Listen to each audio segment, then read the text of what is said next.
for the NPH Hour. I'm your host, Jason Thom, and we're back on your airwaves for episode number 14. Most of us thought this show would be spent talking about the fact that Canada's senior men's national team had booked their spot at the Olympics for the first time in 20 years, but a bank shot one way and a rim out the other way resulted in Canada losing in the semifinals of the Victoria Olympic qualifier to the Czech Republic, who went on to win the tournament and take one of the final spots for the Tokyo Olympics, which, by the way, only has a total of 12 teams competing on both the men's and women's side, which is ridiculous. In a sport like basketball, which is played all over the world, it seems that number should be at 16 at minimum. But it also shows just how tough it is to earn a spot in the Olympic Games, especially during a pandemic year, which is far from an excuse, but something that must be talked about. Because outside of the 2015 Pan Am Games in Toronto and a few other exhibitions, our national program has not been able to host an international event for a few different reasons, namely funding. But hosting this last-ditch Olympic qualifier should have been huge for the program, for its fans, and for the effect that it would have on fundraising. But it was postponed due to COVID-19. And when it was deemed safe to host last week, fans were only allowed in for the first time for that heartbreaker versus the Czech Republic, and only about 700 people were in attendance. So it was hardly the home court advantage other teams have enjoyed against Canada on numerous occasions, and hardly the chance to add much-needed money to a program that is notoriously underfunded, but that's a story for another day. So let's talk about the game itself. This was one of the greatest comebacks to force overtime in Canadian basketball history. Canada came back from a 9-point deficit in the final minute, thanks to 6 points from Andrew Wiggins, including a game-tying three-pointer that had everyone thinking, including myself, that there was no way we were going to lose this game. Wiggins has been a target for basketball fans throughout this country after he declined to represent his country for the last handful of years. So it felt like, in that moment, that Canada had casted off the demons of its recent past and that our senior men's national team would finally escape the bad luck that has plagued this team since Steve Nash was running the point for them. But instead, Thomas Satoransky banked in a shot that was perfectly defended by Luguentz Dort, a player who had an outstanding debut for this squad and showed that he probably should have been involved with this program for the last few years now. While Trey Lyles, a player that this program worked on years ago when he played for the age group team to bring into the fold, thanks to the fact that he spent his first 7 or 8 years in Saskatoon, born to his Canadian track and field star mother, missed a last-second shot that would have sent the game to double overtime. It was all perfect. It all should have happened. I mean, even the play call itself, it was drawn up beautifully by Nate Bjorgren, who was unceremoniously fired after one season at the helm of the Indiana Pacers, and as a result, was available to put all of his energy onto Nick Nurse's Canadian coaching staff. Bjorgren was a part of the Raptors' 2019 NBA championship. Again, it was all perfect. And that same play featured a pass that was executed perfectly by R.J. Barrett, who, along with Wiggins, were two standout performers throughout the entire tournament. And Barrett, he grew up on the sidelines of the senior men's national team while his father, the now general manager of Team Canada, was playing for the senior men's national team. Again, this was all perfect. So it brings me back to the question I had hoped would be shed going into the qualifier. Why is there a dark cloud over this men's program? Whether it be Kelly Olynyk slipping on a logo in a game against Venezuela, followed by a phantom foul call that gave Venezuela the win in Canada's last chance to qualify for the 2016 Olympics. There was 0.2 seconds left on the clock. Foul called, 2 free throws, Canada loses. There was another time where Nick Stauskas ate a bad burrito in Mexico City and was sick for the rest of the tournament, wasn't himself, and they didn't have a chance to qualify for the Olympics with that either. I mean, it's just bad luck over and over again. Maybe it's contract situations that force some key players to miss out on this tournament, or major injuries to both Shai Gilgeous-Alexander and Jamal Murray, who were also unavailable. Or finally hosting a major international tournament in a time where you don't get fans until one game, and then you only get 700 of them. Just a lot of bad luck. I mean, the optimists will say, hey, this is the last time we won't have a roster full of NBA players ready to dominate whoever they play. And trust me, I know what's coming down the pipe when it comes to talent and size in Canada's immediate basketball future, but I also know the type of sacrifice it takes for these players to spend their off seasons committed to this national program. Think of it like this.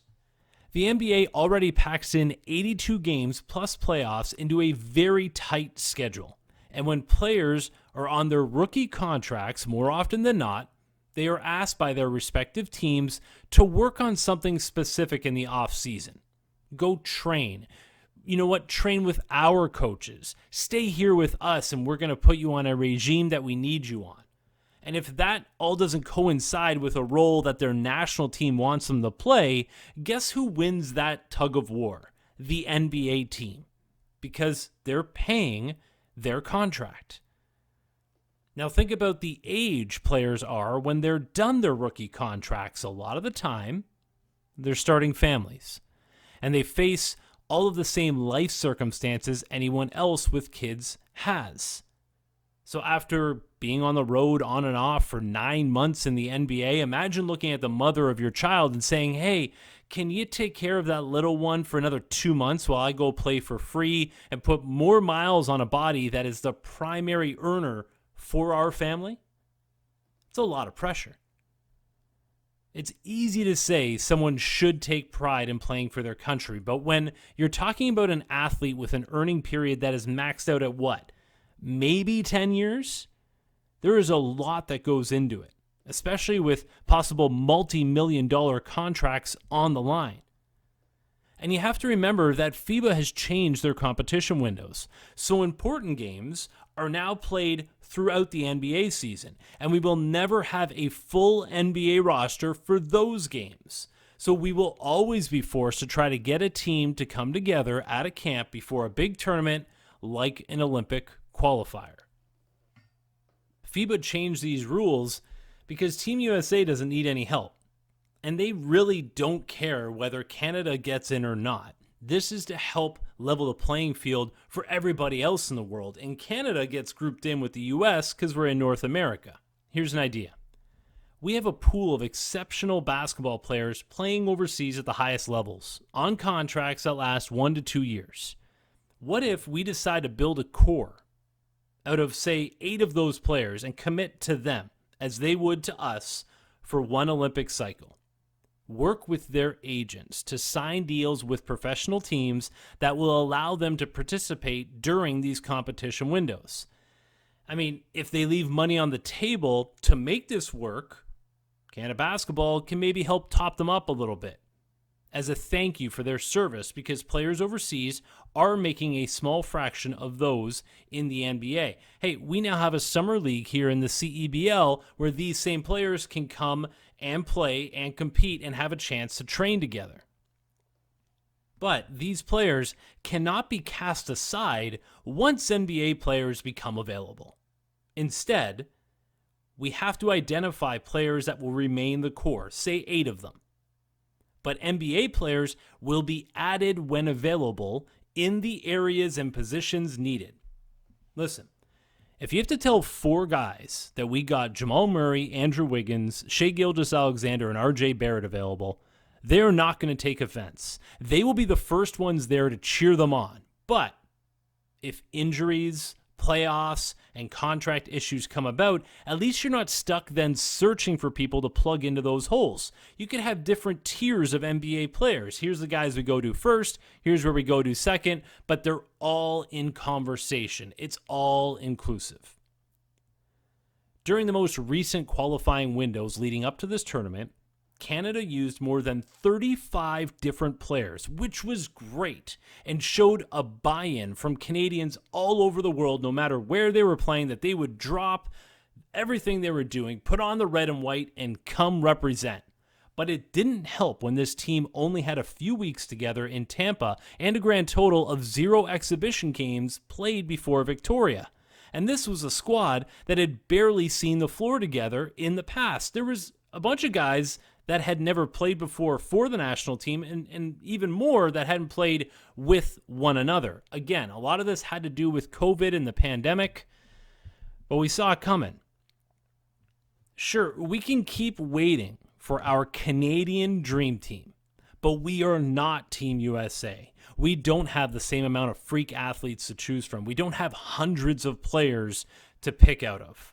We're more like our European, Central, or South American counterparts, and I think that is how we should model our national team, or we set ourselves up for constant letdowns like this. Now, I do have to add that we will have a Canadian from our men's system at the Olympics, thanks to Rana, who joined Germany's coaching staff for their last chance qualifier, and they won. Rana is a legendary coach from the Toronto basketball scene. He helped bring Canada their first bronze medal with a younger cadet team way back in 2010. That was the first time that the men's side had won any medal at an age group event.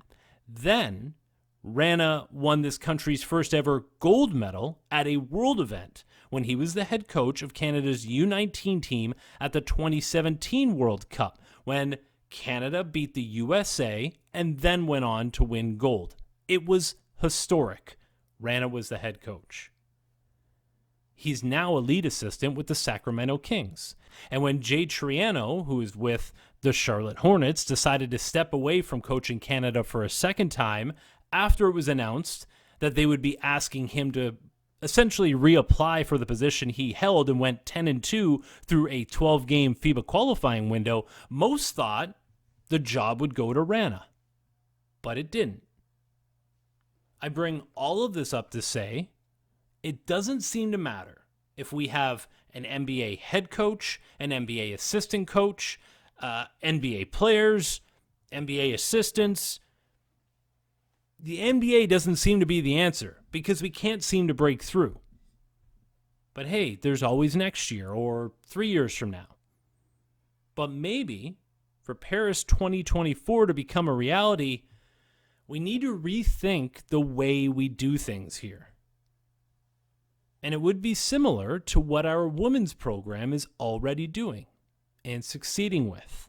Now, it's true that we have less Canadian women in the WNBA with only 3, so they're forced to employ this different strategy, but guess what? It's working. Our Canadian women's program is ranked 4th in the world and already on the ground in Tokyo preparing for the Olympic Games. And as we know with international basketball, nothing is guaranteed. But at least they are there to put their best foot forward, and I hope they get as much love and publicity that our men received over the last few weeks that really just added on the pressure to these young men. I will now get off my soapbox, but we will have more national team talk after this break here on the NPH Hour on News Talk Saga 960 AM.